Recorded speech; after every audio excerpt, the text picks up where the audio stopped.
Okay, so before we start the actual topic, have you guys looked at the Canvas page? And did you see the homework? So good. So we'll also put up solutions to that. Somebody asked for a template. So it's I forgot to put it up along with the thing. So I will put it up today. So it will. I guess I can even add the solutions. Have all of you looked at it and at least read the questions? Okay. So for those of you who haven't, yeah. So I'm in the 5,000 level class. Is there thinking about getting added to the 6,000 level class because I also get homework as well. I see. So I think, yeah, this could be a more serious problem because we don't always mirror this, I think. I will fix this. Okay, so I guess I'll add you, that's probably one way to fix it. Yeah, so I will do that. Okay, so there might also be a way to just merge these courses on Canvas. So I'll try to figure that out. So, alright, so any other questions about this? I have one. So are we, just to be clear, I wasn't 100% sure last time, are we supposed to submit all of our homeworks using LaTeX? Or are we supposed to use LaTeX to? For all the homework, okay. Yes. You're supposed to use LaTeX. Yeah. For the questions, like for say the first question, do you just submit the answers or do you like show your work? So there was a question regarding this, and Michael answered it well. I mean, I think the question was, can you use as subroutines things we have seen? So that's just Yeah. sorting, right? Yeah. The first question was like directly the payload notation. So can you just tag it? I see. Yes. Maybe in cases where you feel it's necessary, write one line of explanation. Okay, so suppose something like 1 over n plus 1 over n squared. Okay. So you write O of 1 over n, and then you write, okay, this because 1 over n squared is a smaller order term than 1 over n, something like this.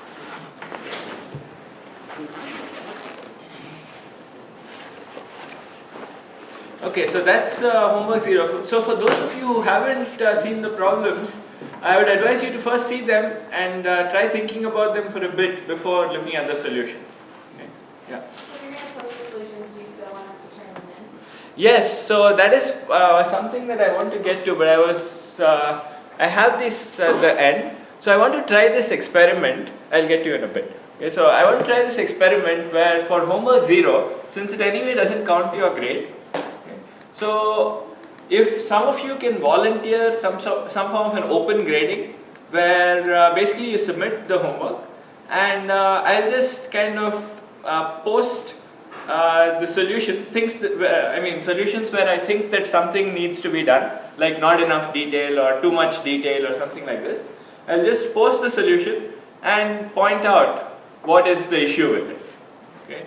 So this will work well if a bunch of people submit this for open grading because then it will be anonymized.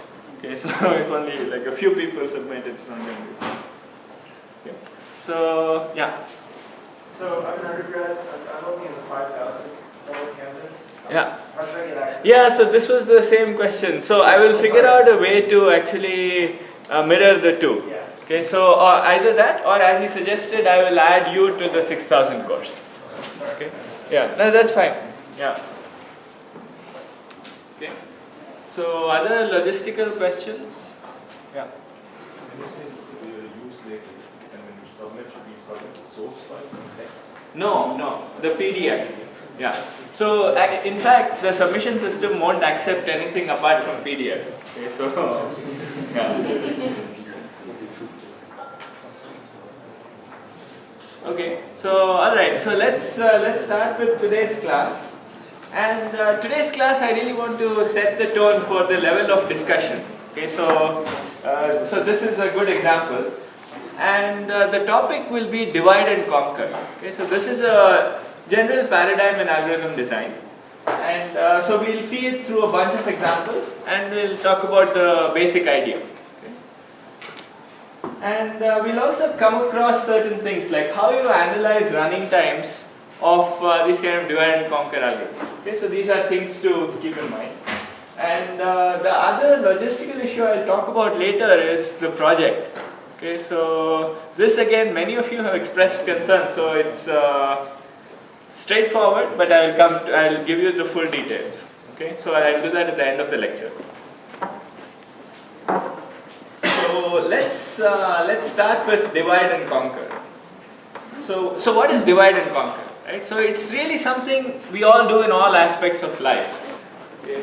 So you have a complex problem, you break it up into pieces, and you try to solve these pieces, right? And then you kind of put together to solve the original problem. Okay? So it turns out people have used it also for bad means, okay? So to gain power and so on. Okay? So this is not what this course is about. So we will actually try to use it constructively, okay? So to solve problems.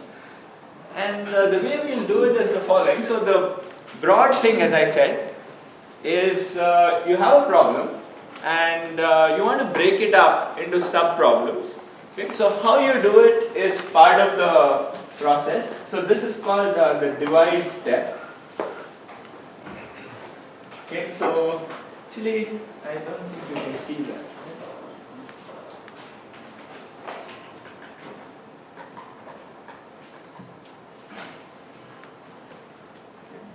The yellow is better than the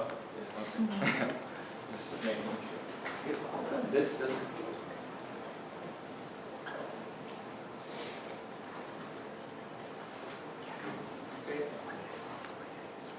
Alright, so abstractly you want to break up a problem into smaller things, okay? And then you solve each of them. Okay?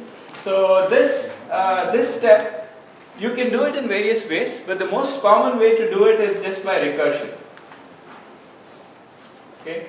So you will usually observe that these problems are simpler than the original one, so you can just recurse on them. Okay? And the main thing to keep in mind is you should not have self loops. Okay? So you shouldn't just keep trying to solve the same problem.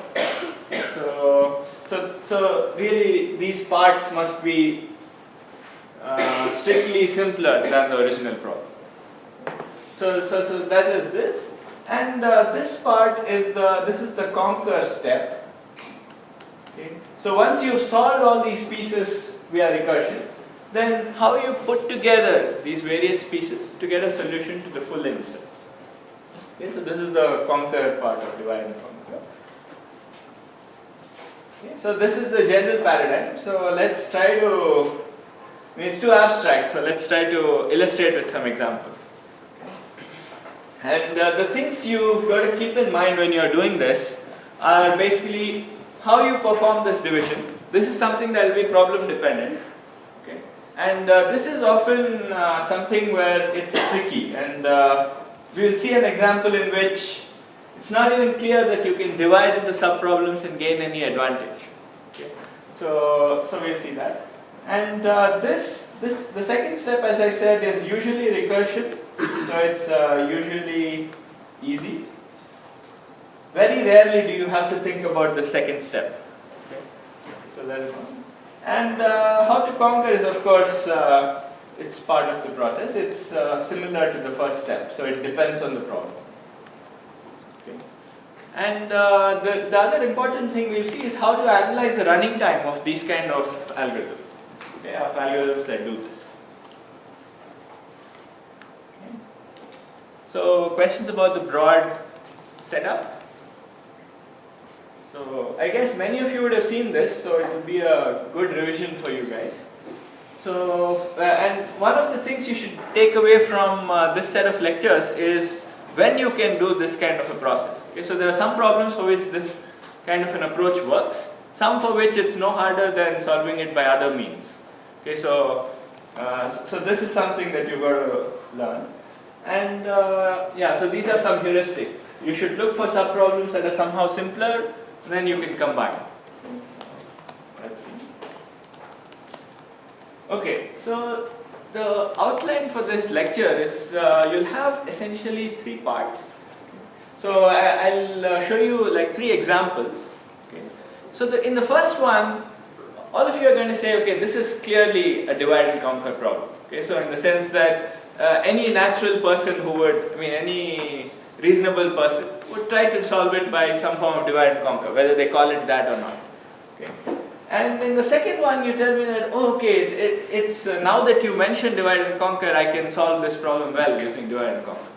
Okay, so that's the second example. And the last one, it's not at all clear. Okay, so even if somebody tells you divide and conquer, you'll be like, okay, wait, what? How can I use divide and conquer here? Okay, so those are like the three examples that I'll give you. So we might not have time to do the last one, but we'll see. Okay, let's start. The simplest one. Okay. So, I guess some of you recognize this. So this is a map of Venice. And many of you tried walking around in Venice? It's very not trivial.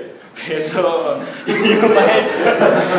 So firstly, you cannot drive or anything. You have to walk. Okay. And all these white areas that you see are water. Okay. So you can't walk there. So this is like this is a white area. These are all like canals that you can't walk. Okay. So I was here a few months ago and I realized man, it's very difficult. So I had to go from, let's say, somewhere here to somewhere here. And I know that here there's a bridge. Okay. Can you change the color? It's not that Yeah, it's hard to obvious. tell. Yeah. So I think here this might work. Is this better? I'll make it black. Red or something. This is great, right? Black is great. Red. Fine. By popular. Yeah. Alright, so let's say I have to go from one red square to this other one. Okay, the red cross to this one. And so firstly, so what do, right? So you are in such a situation. So you realize that, okay, there is only one bridge that allows me to cross this main canal. Okay, and so I think, okay, fine. So I've got to first get from where I am to this point, right? And then I've got to get from this point to this point. Okay. So first I want to solve this sub-problem of getting from here to here, and then solve the sub-problem and kind of just put those solutions together, right? And even this, if you observe, there are like a whole bunch of canals here, right? And so to cross this, you've got to get here, okay? And then cross this and go from here to here. So as you can see, what you're doing is essentially breaking up the problem. Okay? So you first break it up into two big chunks, two kind of half kind of chunks, and you say, oh, okay, so I'm going to solve this half and then this half separately. And I don't have to think about various different routes. So each time I'm kind of reducing the search space to something manageable. Okay? So this is something many of us do in daily life. Right? So here it seems that divide and conquer is kind of the natural way to do. Okay? So this is an easy example of divide and conquer. Okay. So let's see a more mathematical example now. And what I talk about is the example of merge sort.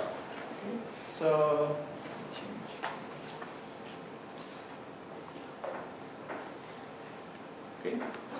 So so that will be kind of the gist of how divide and conquer will work. You will just break up a problem into multiple pieces and try to solve them separately, and try to somehow combine the solution. Now merge sort. So who here has not seen merge sort before?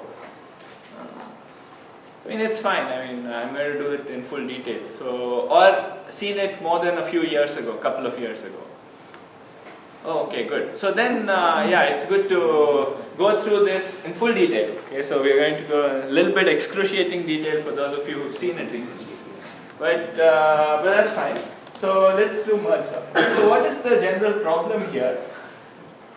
Okay, so you have what the algorithm gets is a collection of n numbers. It's an array of n numbers, and you want to output an array. Possibly think of it as a different array, and this should be the sorted version of A. Okay, so A has some numbers, and you want them in sorted order.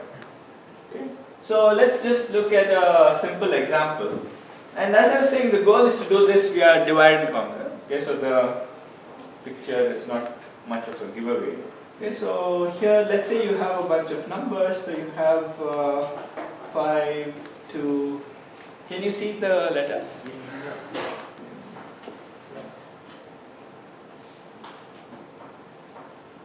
So you have 5, you have 2, and -1, and you have 40.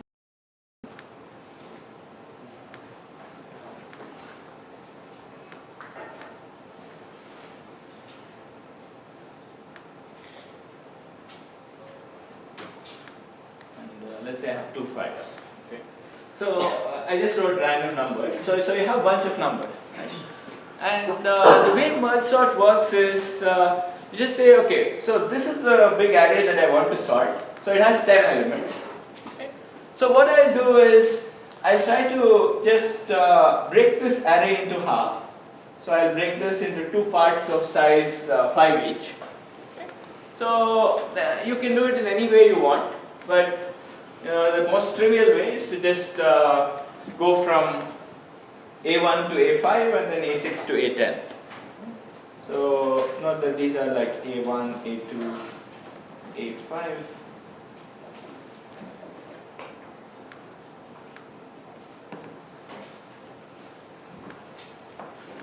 To A10. Okay. So this is the obvious way to split this. And now you just, okay, so you work with these 2 subarrays. And let's say you can sort these. Okay, so I just want to solve the same problem on these subarrays. So sometimes the problem you solve on this something could be slightly different. Okay, but in this case they are the same. Okay, so I have these numbers out here, and let me sort them in increasing order and write here. So you have -1, 2.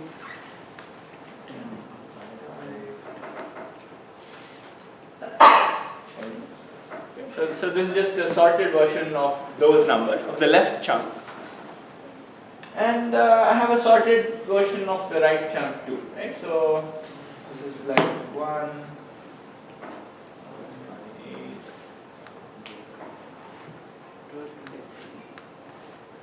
Okay? So this is what we have here. And now the question is, suppose I have sorted versions of these two. So how do I combine them to form a big single sorted array? Comparing each elements first. Yeah, so we'll get to that. So let's do this slowly. So this is what we've got to figure out. Okay, so this is an example. In this example, the breaking up step was trivial. You just arbitrarily just partition, and so here it was just recursion, and now just the merging is a slightly non-trivial step here. Okay, so let's figure out how to do this.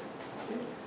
So yeah, so somehow you've got to take advantage of the fact that both of these are already sorted, right? So that's the point. Okay. So you want to take advantage of the fact that these two are sorted. Okay, so let's see these.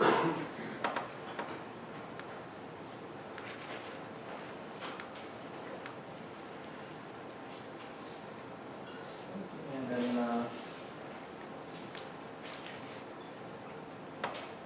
okay, so these are the numbers I had. And okay, so I have numbers like this, right? So how do I now start merging these two arrays? Okay, so yeah. With the comparison index. That is one way to try to do it. We'll come to that slowly. Okay, so one thing could be, okay, so I have this big array that I want to fill out, right? So one way could be to try to say, okay, so I look at the first element here, and maybe the second element here, and so on. But if you think about it, this doesn't quite work, okay? Because the numbers in this array, at least the initial ones, are a little bit smaller, right? The third element here is kind of comparable to the second one here.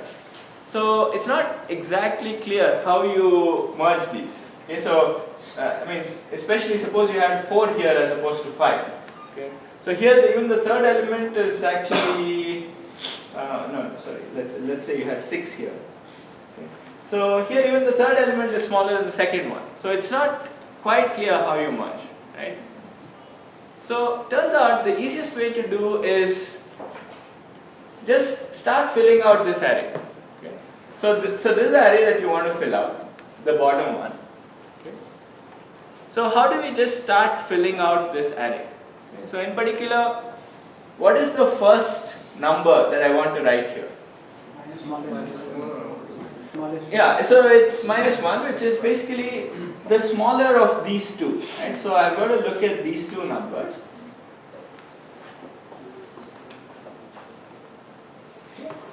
So I've got to look at these two numbers, and the smaller of these two is exactly what I should put in.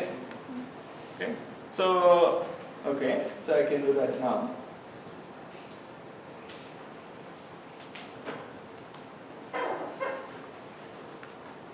Okay, so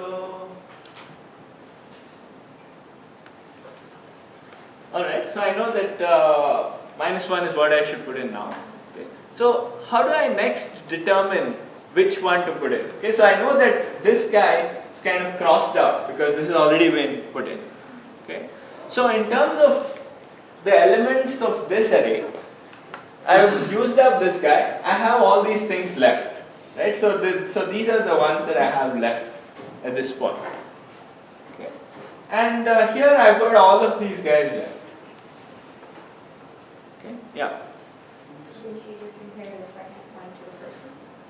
Yeah, exactly. So now what you have to do is every time you just think of it as you have a subset that is left, okay, left over, and that is always in sorted order, and that is true for both sides. Okay. And now, so what you are doing is simply of the leftover guys, you are comparing the minimum elements.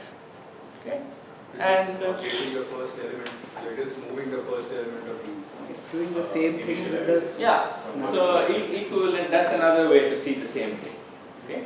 So I mean, alternately you could say that, oh, okay, I have now this sub-array, and I just think of it as every time step, I just have two sub-arrays, and I just compare the minimum of the two, write that in. Now this sub-array shrinks a little bit, and that's what's going on. Yeah. Well, instead of making a new subarray, could you just index it? Yeah, exactly. So you don't want to make a new sub-array every time. This is just a conceptual way to think about it. Okay. So all you have to do is keep track of where you are, right? Because it's already sorted. So that's the way to think about this. Okay. So now the algorithm is clear. So now you have these guys left to deal with, and then here you have these guys. Now it turns out this is smaller, so you can just add. Let me use a neutral color which will look okay on both. Okay, so here you started off with -1, and now you observe that this guy is smaller, so you write 1 here. Okay, now this is the array that is left, and here it's the same thing that's left. And now you just compare the smallest element of these, which are these two. You observe that this is smaller, so you write this. Now you have this thing that's left. So you see, does everyone see what's going on here? Every time step you have a sub-array, which you can just remember by keeping track of where it starts. Okay, and that position where it starts basically gives you where that sub-array starts. So you don't have to like explicitly have a new array. And then every time you just compare the two minimum elements, you know they are the first guys. Okay. This time you will compare this with this, and you find that this is still smaller, so you will write 5 here. Sorry, you will compare 5 with 6, and yeah, 5 is smaller, so you write 5 here. And now you have this and this, and you see how this goes, right? So is the reasoning clear? So every time you have two things, you compare the smallest elements, okay? And I mean you compare the smallest elements, you write the smaller of the two here, and then just remove this from this array conceptually. Okay, so that's what's happening. So, alright, so you can fill this out, and this is how you merge these two. Okay? I have a question. Yeah. So is it important to show that after the merging, the new array is also sorted? Do we need to prove that to? I'll come to that. Yeah, exactly. So, in principle, yes, because this is a simple example, but even here, formally saying it, so is what we need to see. Okay? So, intuitively it seems clear, right? So, how would you formally prove? We'll get to that one minute. Okay? Okay, but the algorithm is this. Okay, so the algorithm is clear. Okay. So, yeah, so this is one thing that I want to emphasize. Okay. So every time we think about a problem, you want to think of three things. Okay. So like the Holy Trinity or whatever, where you have to first you've got to write down the algorithm formally. Okay. So we haven't done that yet. We just saw an intuitive description of what we are going to do. Okay. So this is something that you should always think about. So just state the algorithm formally. Okay. And as you go on, you can just keep using subroutines. Okay. So you can keep using as subroutines things that you've already seen before. So it will become easier.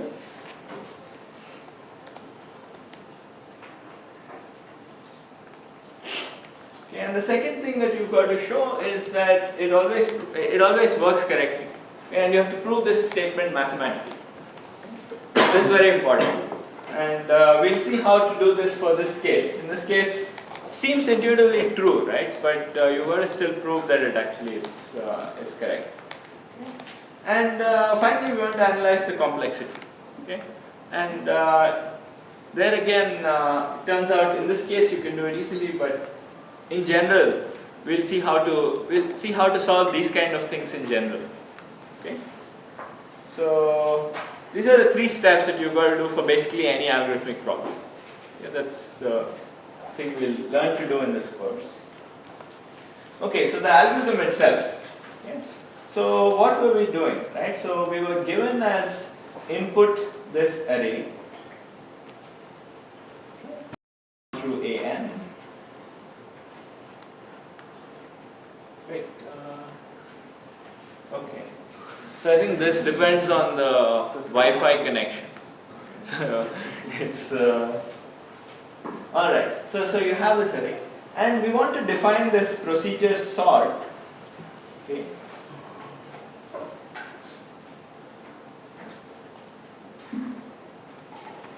Of A1 through n. Okay. So this is what we want to define. And so how are we doing this? Okay.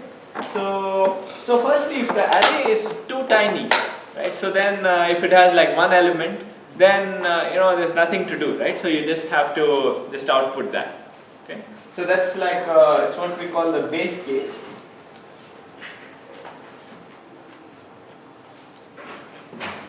If n is 1, okay, so if n is 1, just output A.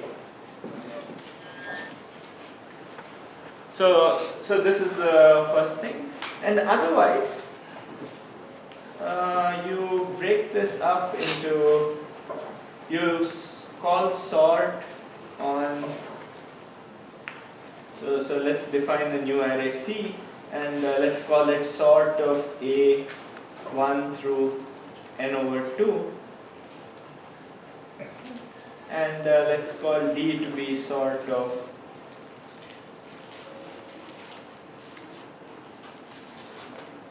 A n over 2 plus 1 through n. Okay.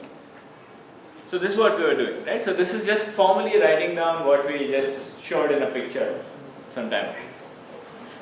So we got these two new things, and now we were doing this merge procedure, and you just say return merge of C and D.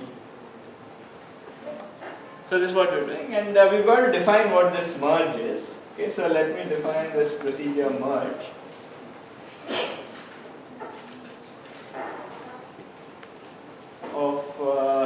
comma D.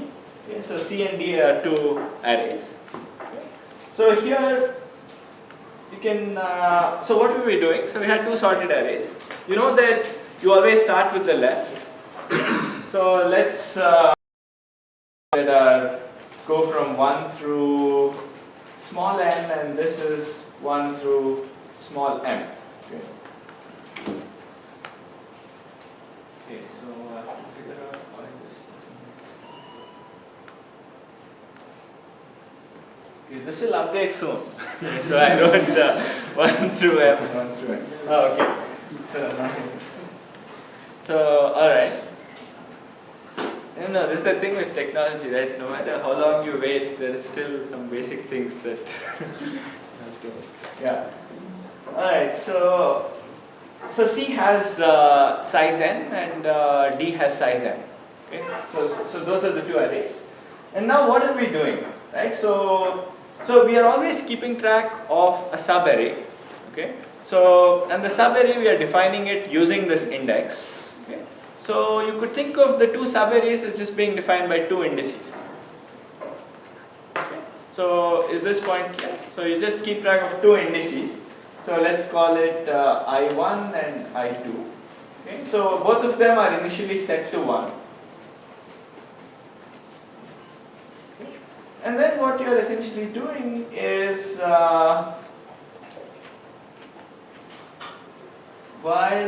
as long as you haven't reached the end of both the arrays, okay, so as long as I1 is less than or equal to n or I2 less than or equal to n, you basically compare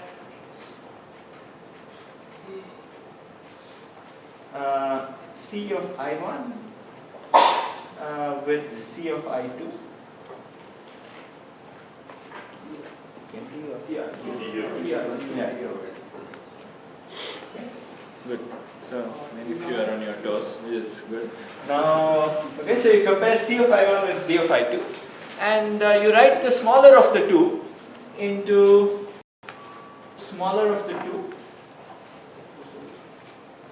into the output array. Okay, so I've got to define an output array. So I can initialize out array to be empty set to start with. Okay, so out array is empty to start with, and okay, let me define it like this. Okay. So it's not too mathematical. Okay, so into out array. Okay, and you just increment whichever index, increment the corresponding index.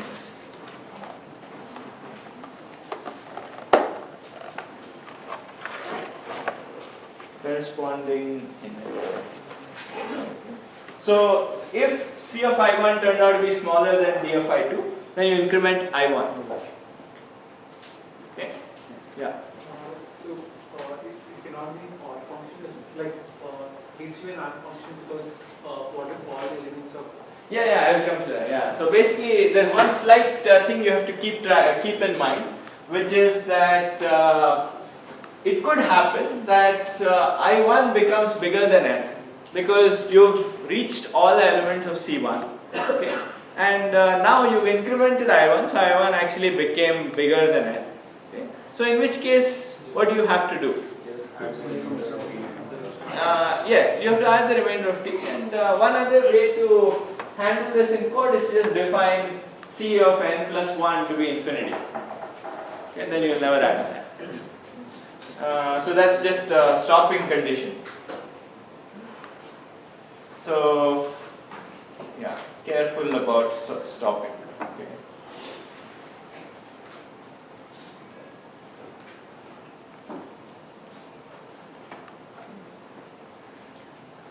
Alright, so this is the level of formalism at which I want to write. Okay, so in which I'll describe most of the algorithms. There will be some kind of these border cases, and it's always good to be aware that there are border cases, but you don't have to spell them out. Okay, so if you start spelling out the border cases, the code will look more complicated than it should be. Okay, so the kind of pseudocode that you write, so this is called pseudocode, and it should outline the intuition, but it shouldn't have too much detail. Okay, so it's a tricky balance, but that's part of the process to learn to write this. Okay.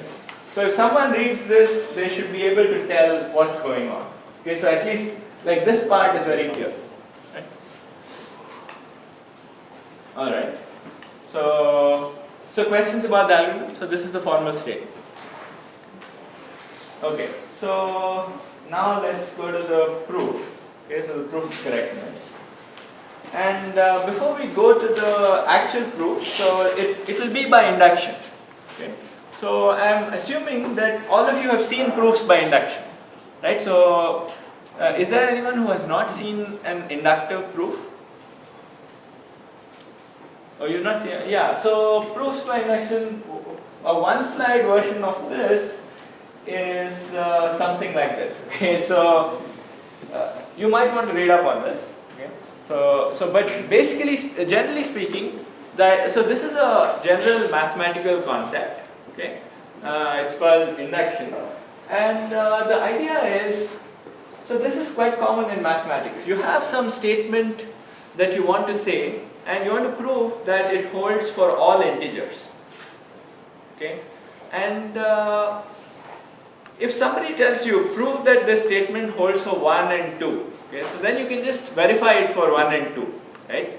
But what this statement is saying is that it actually holds for all integers. There are infinitely many integers, right? So how do you prove that something works for an infinite set? Okay? And this is the thing for which people use induction. And let's take a very simple example of a statement. Okay, so this is a statement about natural numbers. I want to show that for all integers bigger than or equal to 1, if you sum up the positive integers until that point, the sum is equal to this term. Okay, so n times n plus 1 over 2. So this is one example of a statement that holds for all integers, and maybe you want to prove this. Okay. And this is the statement that we want to show. Okay, so it's a very similar statement, right? It says, given an array of size n, merge sort called on this array works correctly. Okay, so this is the kind of statement that we want to show. Okay. And the way you show these kind of things is, so in some sense you get around this infinity problem by saying that I will show that it works for the smallest integer for which I want to prove this statement. Okay, so I want to show this for all n bigger than or equal to 1. So I will prove it for n equals 1. Okay. For certain problems, maybe you want to show it for a bunch of numbers. So maybe the initial numbers are tricky to show, and then after that you can do it. Okay. And then you want to show what is called this inductive step, okay, which where you show that I take an arbitrary n. So that's important here. So for arbitrary n, you say that if the statement holds for all integers up to n, okay, then it also holds for the integer n. Okay. So this is what is called the inductive step. And this is usually the non-trivial part of inductive proofs. Okay, so you've got to show that, and what you'll see here is there is some inherent divide and conquer kind of a thing going on, right? Because what you're saying is, to prove it for n, you somehow break it up into things of size smaller than n. You show that it works for these guys. This you do by induction, and then you conclude that whatever you want holds for n also. Okay? So this is the idea behind proving things by induction. So all of you hopefully had some examples of how to do this. Alright, so how do we use it in our setting? Okay, so this is the theorem that we want to show by induction. Okay, so you have this, we defined this procedure sort, okay, and you want to show that sort, when it applies to an array of length n, okay, always returns some sorted list of numbers. Okay, so it returns an array that is sorted. Oh, okay, formally it should also be like it returns the same elements but in sorted order. Okay, so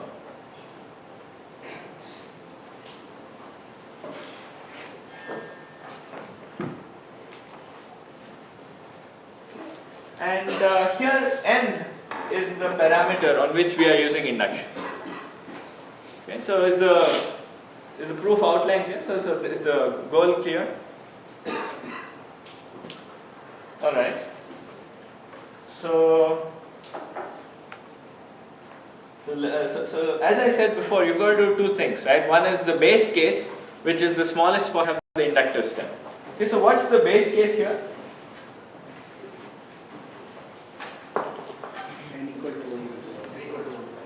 N equals 1, right? So you just want to show that this works for arrays of size 1, and this is pretty clear. Okay, so for arrays of size 1, you just output A, and so clearly you are doing the right thing because you are in some sense you have the same elements, and by definition it's kind of sorted. So this is in this case trivial. Okay, so now the inductive step. So is that all we would write on the tunnel? Yes. And then we would just say an array of size 1 is sorted, and then return. Yes. This is how you can say, yeah, trivially just sorted. Actually, many of these inductive proofs, I just want people to acknowledge that there is a base case. Okay, so some people miss this, and I'm happy as long as people acknowledge that there is a base case. Alright, so that's what one needs to do, and now you have this inductive step. Okay, so here we've got to show that assuming that this theorem holds for all numbers smaller than n. Okay, so assuming theorem holds for all for all sizes less than n. Okay, so it holds for arrays of size 1 through n minus 1. Okay, and n is an arbitrary number, so fix arbitrary n, and assume that the theorem holds for all sizes strictly less than n. Okay, so now what do we get? Right? So what we are saying is, now let's look at the algorithm. Okay, so you want to show that it now holds for n. Okay? So what's the algorithm doing? So this is unfortunate, but yeah. Okay, so what's the algorithm doing? It's doing two sorts on smaller sized arrays, right? So it's doing this step C, which is sorting a smaller sized array, and this D, which is also sorting a smaller sized array. As long as n is bigger than or equal to 2, these are actually strictly smaller sized arrays. Okay, and that's important.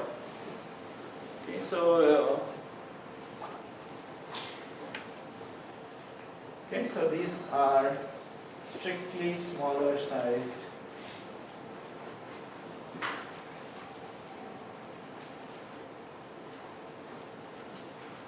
arrays. Okay. So now we can use the inductive assumption on these guys, right? Because we proved that the sort procedure correctly sorts things for sizes strictly smaller than n. Okay, so that's what we know. So that's good. So what we know is that these two are now correctly sorted.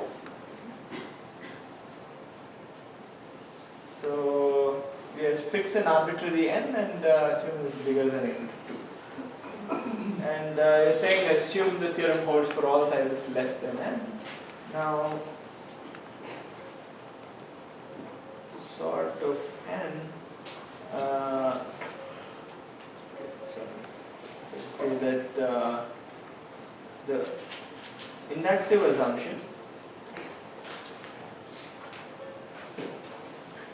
implies that C and D are sorted. Okay, so is this clear? Basically, C and D are outputs of sort on arrays of size strictly smaller than n. Okay? So we can use this assumption that the theorem holds for sizes smaller than n to conclude this. Okay? And now all you've got to show is this new lemma. Okay? So now what we have is C and D are both sorted. Okay? You know both of them have size strictly smaller than n. Now, what the output is actually merge of these two, right? So we've got to show that merge of C and D is sorted. Okay, so we want, or actually need, let's say. Okay, so merge of CD is sorted. Okay, so we've got to show this. All right.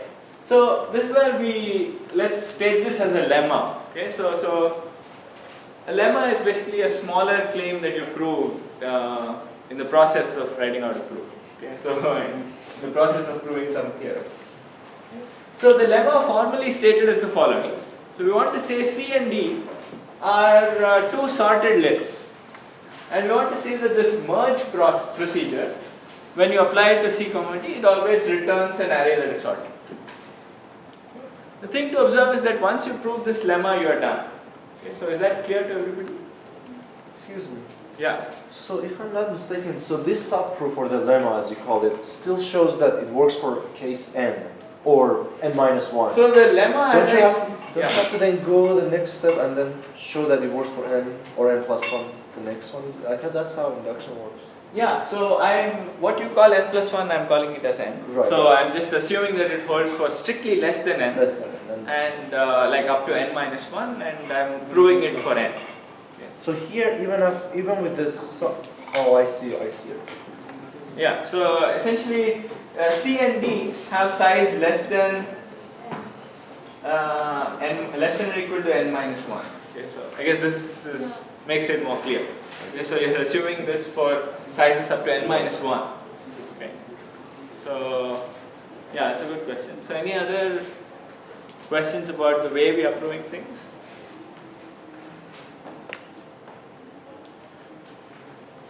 Okay, so this one. Actually, when does the class end? Can you remind me when there are 2 minutes left? Because I want to do a couple of announcements. So, all right. So okay. So we have this merge, and C and D are of size smaller than equal to n minus 1. And this will be the lemma. So you show that whenever C and D are sorted, this procedure returns an array that is sorted. And this is a smaller claim, and once we prove this, we will be done. Okay. Okay. So now, how would you formally prove this claim? Okay, so we know this merge procedure, right? So what it's doing is, at every time step, it has this. It has a portion of C, and it has a portion of D. Okay, so it has. From here onwards, and let's say D it has here onwards. So how would you formally show something about this procedure? Yeah. So you can say that you want the array that comes out, the first element or whatever, it needs to be the minimum of C and D, and if you know that the first element of C is the minimum of all those elements, and the first element of D is the minimum of all of those elements, then the minimum of the entire set needs to be the minimum of just the first two indices. Yeah, excellent. Okay, so let me just paraphrase what she just said. Okay, so what we have is some subportion of C and some subportion of D, right? And let's give some names for that. Okay, so let's call C prime to be the sub part of C that's left, or the leftover of C, and D prime is the leftover in D. Okay, so this is at a particular time step. Okay. And what she said is that the element that you output, that you add to the output,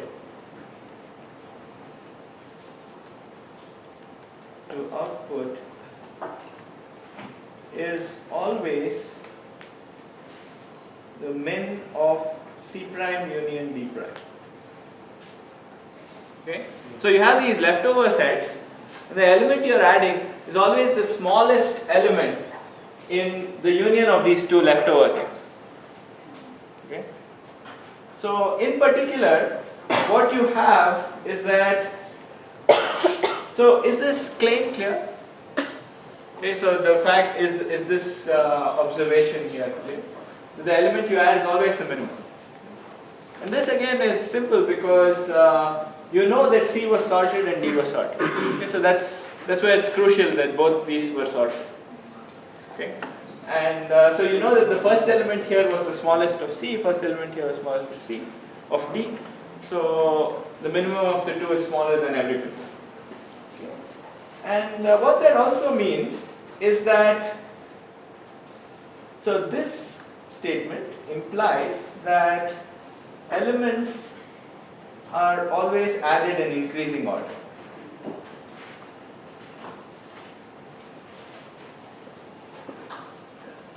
Okay, so elements added to output are always in increasing order. Okay, because you showed that at some time step, whatever you are adding is the smallest of everybody who is remaining. Right? In the next step, you will add one of the things that were remaining. So by definition, they are actually bigger than or equal to this guy. Okay, so is this argument clear? Yeah. So I have the habit of using my hands and visualizing things, so this could be bad, but yeah, in this case it's very simple, right? So we have whatever, so we have this output array, and we are guaranteeing that whatever we add here at some time step is smaller than whatever that was remaining in C and D. Okay? And the next time we are only going to add somebody else from C and D. So that would necessarily have to be bigger than or equal to this, and so on. So that's the reason. And so this simple observation implies that elements are added to the output in increasing order, and you know that the output covers everyone. Okay. So and also output covers everyone.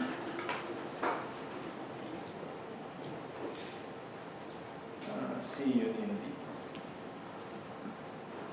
Okay, and that's it. Okay, so this proof. So this proves the lemma, and the lemma formally proves what we wanted.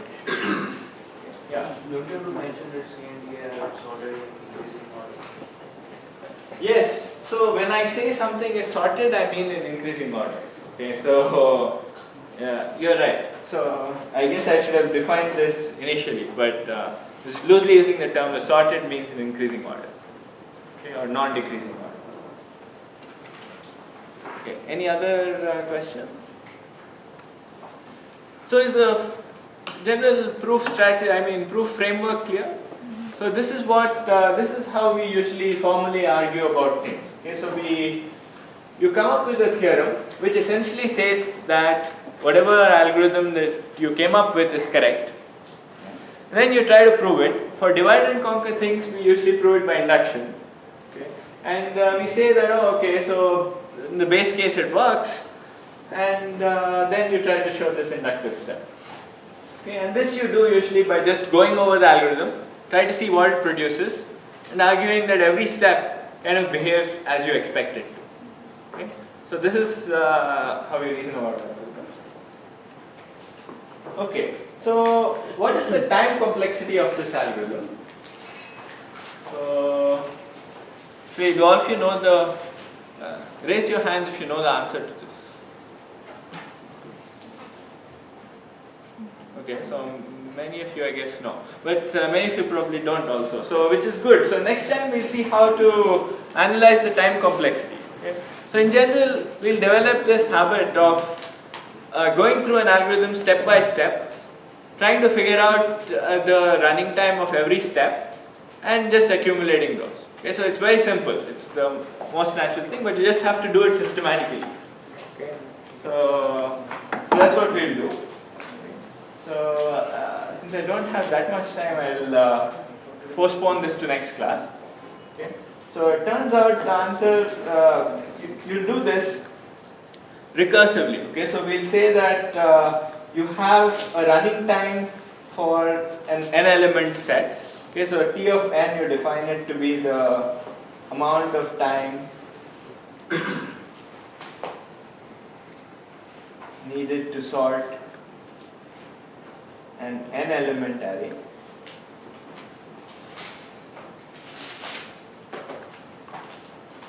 Okay. And then we will write T of n in terms of something like, so if you think about the procedure a little bit, you'll see that it should be essentially T of size of C plus T of the size of D plus time for merge. Okay, so the main algorithm had just 3 parts, right? Firstly, you're dividing to half-half. Okay, they might not be exactly half, that's why I wrote them as size of C and size of D. Like if the number n was odd, then maybe it was like if it's 5, then the pieces are 2 and 3, right? So then it would be T of 2 plus T of 3. And then there's the time for merge.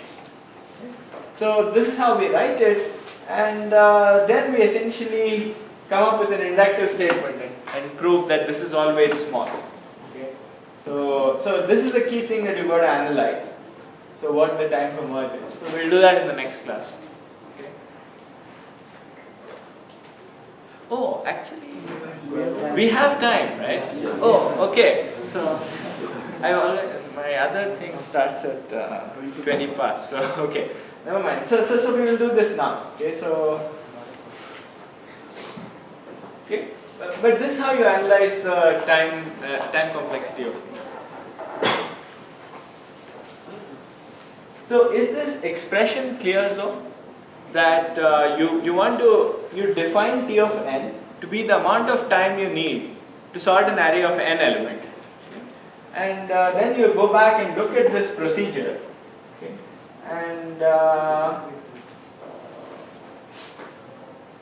And this procedure essentially, the procedure sort consisted of essentially 3 things. So the base case you don't have to count, right? But the base case happens only for n equals 1. And otherwise you have these 3 things. So you have C to be this, D to be this, and then you have the merge of the 2. Okay. So you've got to analyze how much time this procedure takes, you've got to analyze how much time this other procedure takes, and these 3. Okay. So that's why it's the sum of these 3 things.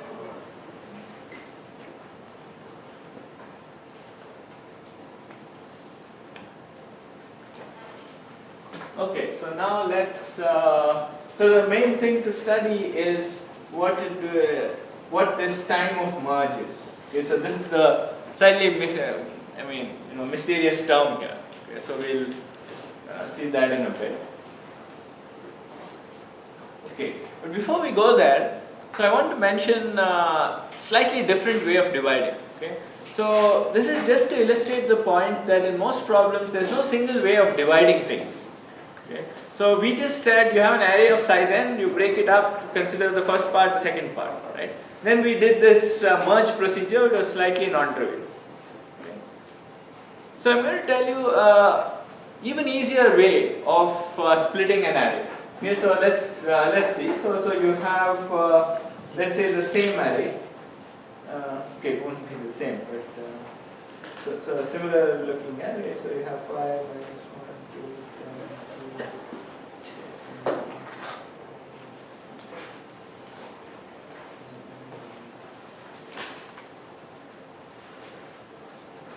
Okay. So you have some array, right? So you have a bunch of numbers. Okay. So instead of just splitting right through the middle, another alternate way to do could be that I pick one of these numbers. Okay, so let's say I pick 10. Okay, so this is supposed to be chosen at random. Okay, so I pick 10, and now I can figure out, I can split the array into things less than or equal to 10 and things bigger than 10. Right? Because it's just some element of the array. So I can divide it into these 2 pieces. Okay? So you can do that. So So let's form a new array in which you have, which I'll call less than or equal to 10 and bigger than 10. So in this case, the less than or equal to 10 will have minus 1.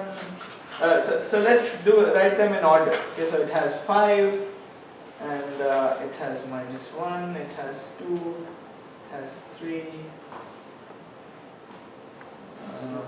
Okay, let's call this strictly less and this bigger than or equal to. So I just want things of roughly the same size. Okay, so you have 3, and 14 is not here. So 10 I'll put here, 14 I'll put here, 23 I will put here, and 0 is over here, minus 4 and 6. Okay, so this is how you can split this array, right? You just pick a random element, okay? And now you can split this array, and you can just think of it as having one's less than 10 and one's bigger than or equal to 10. Okay? And now, okay, so firstly, this splitting, does everyone see why it always produces things that, I mean, if you want, you could actually just remove 10 and keep it separate. Okay, so and just have bigger than 10 and equal to 10 bigger. Okay, so this is another way to do it. Now, if you do it this way, then both these arrays, right, less than 10 and bigger than 10, are strictly smaller in size than the one that you started off with. Okay, yeah, exactly.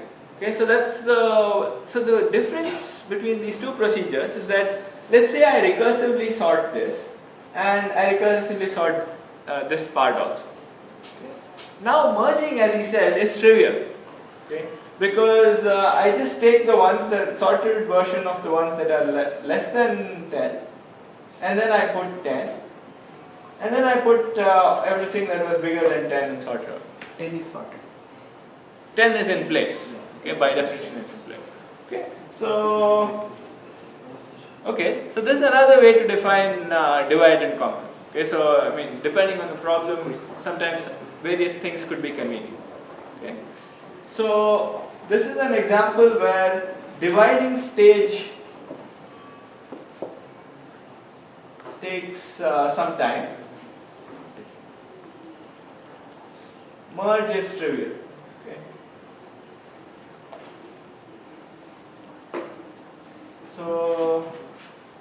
So how long does the dividing step take, by the way?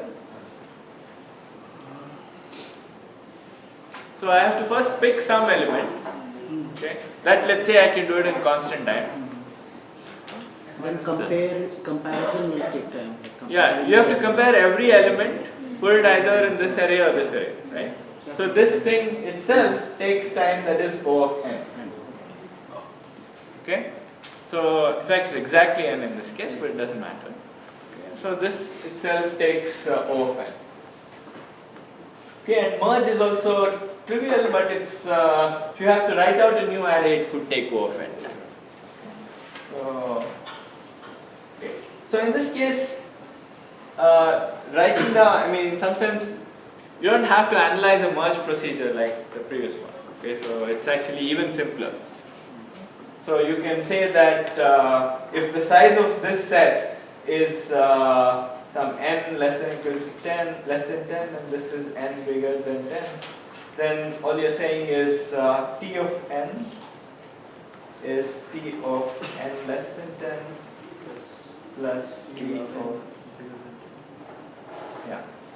And you have this extra time. You shouldn't forget the extra time, which is the dividing step and this merging step. Okay? And this is O of n. So there are two things that are O of n. The overall thing is also O of n. So is this bound here? Okay, so this is what you get here.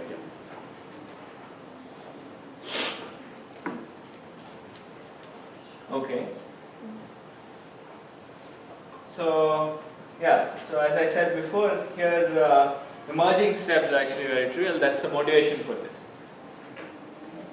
And for those of you who've seen analysis of these kind of things, do you see any issues with this approach? I mean, what is the main possibly difference between the two algorithms? The selection of the element may cause more steps in the second one. Yes. So in particular, so any other answers? The number of comparisons would vary based on the data. That's also true. I mean, in the sense that, yeah, but why exactly would that vary? Because, say for example, in the first algorithm, like if the first part of the once the elements are sorted, if the right side or if the B array is always bigger than C array, the number of comparisons that you do will be lesser. And, so I guess what both the answers are essentially trying to say is that this, in the first process, you always had arrays that were roughly half the size. Okay? So your recursive call was always to things that were roughly n over 2 in size. Okay? So here, depending, like even in this 10 example, right, there were like 6 elements, maybe 7 elements that were smaller than 10, there were only 2 guys bigger than 10. Okay? So we were actually a little bit unlucky, so in the sense that this number is t of 7, and then this is like t of 2, and then you have this linear. Okay? So the main difference here is that some sets could be very much bigger than the rest. Okay? And you will see that this could actually cause problems. So one of the homework problems will be to just, so this is a well-known thing, but it will be to kind of illustrate this. Okay? So that's the difference between these two procedures. Okay, so one is conceptually much simpler to come up with, this alternating dividing. This is called, by the way, who knows the name of this algorithm? Quicksort, right? So this is quicksort.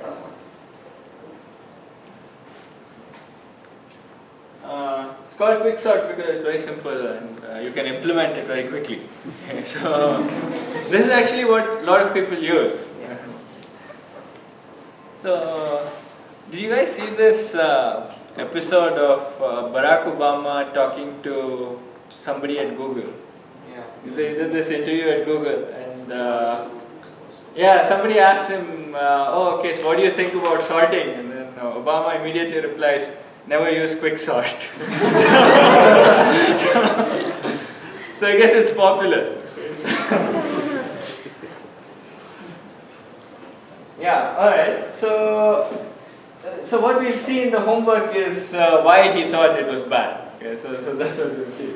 So sometimes can be bad.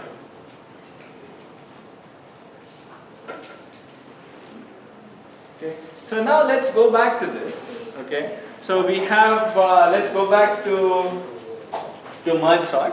Okay. And I just want to quickly tell you what this running time of merge is. So again, as I said, you've got to just go look at the algorithm, right? So what's the algorithm doing? Okay. So you have two sets, one of size n, one of size m. Okay. And what this thing is doing is you start off at the beginning, and every time you kind of increment this counter. Okay. So what's happening to the, so how do you analyze the running time, right? So what's happening to the sizes of these sets? Dividing into half. So no, that's happening here, right? So C and D are both half of n roughly. Okay, so I'm talking about the merge step. Okay. So in the merge step, all you have is two arrays, two sorted arrays. One is C, one is D. Okay. And what I'm saying is, you are actually looking at, you are considering sub-arrays of these things, right? So initially you have the full arrays, and then you take the minimum of these two, and in some sense kind of pull it out, okay, and write it out to the output, and you keep doing this, right? So at every step, what can you say about the size of, some of the sizes of these arrays? It decreases precisely by 1, right? Because you remove exactly one element from these two, from one of these two. Okay? So the sum of the sizes drops by 1. Okay? And how many, so formally speaking, I'm analyzing this while loop. Okay? So I'm saying that that in some sense the while loop runs for only n plus m steps. Okay. So I'm just saying, yeah. Okay. So, and each iteration of the while loop, how long does it take? A constant time, right? Because all I'm doing is 3 steps. One is some comparison, one is just copying something to the output, and I'm just doing some incrementing. Okay? So I'm just doing 3 basic operations. So this is O of 1.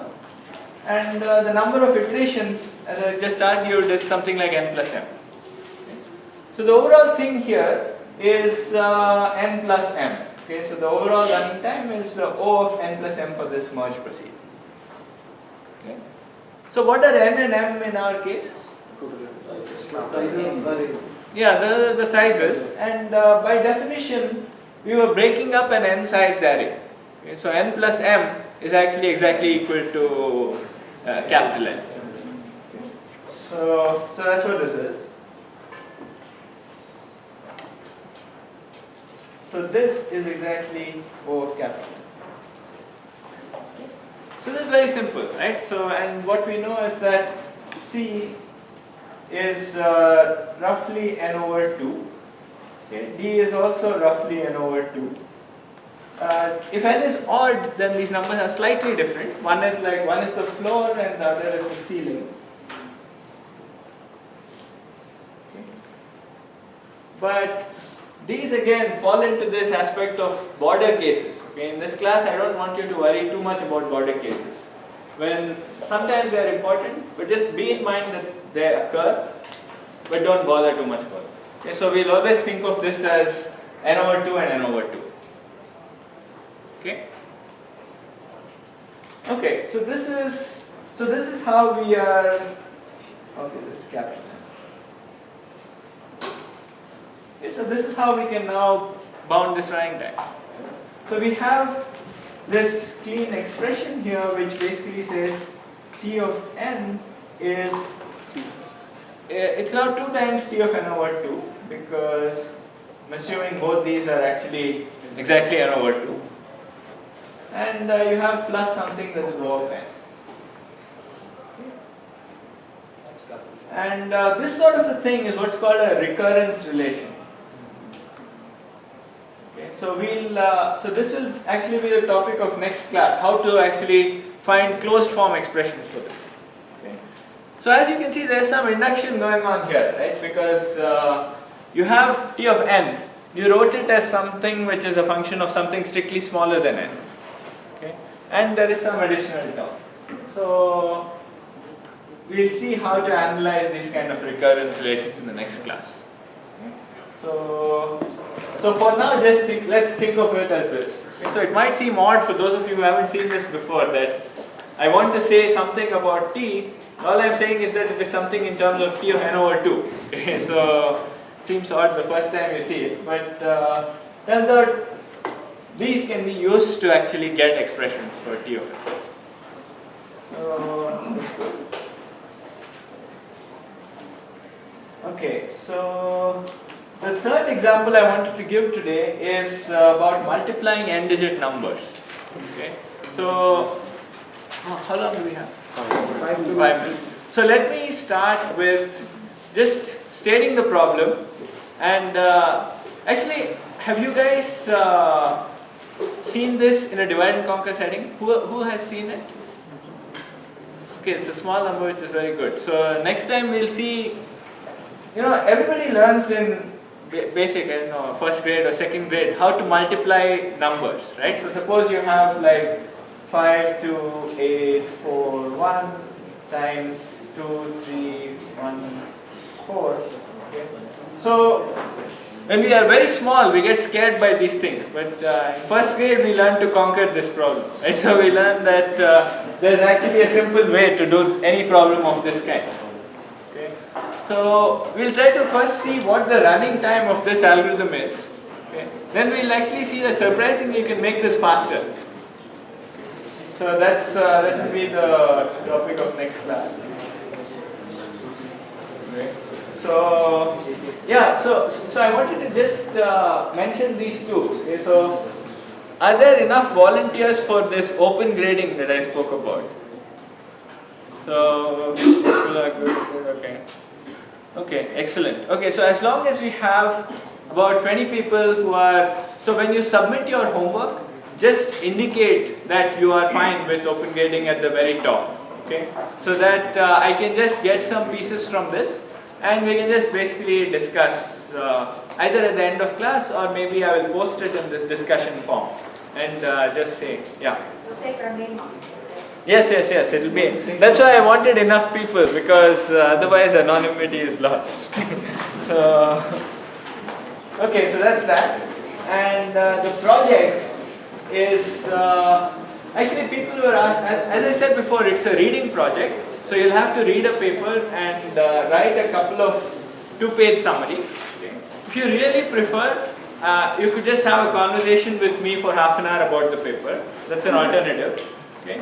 So, but I prefer a 2-page write-up, okay, because that is not scalable. Okay. So you'll have to write a 2-page summary. Or alternatively, if you guys are enthusiastic about implementing things, you can actually implement the main idea. Okay. So because the class is reasonably big, I want to actually give a list of papers, and you got to pick up one of these things. Okay, because it's easier to have quality control that way. But if you really have a paper that you want to read and implement, let me know and you can do it. Alright, so this is what I want to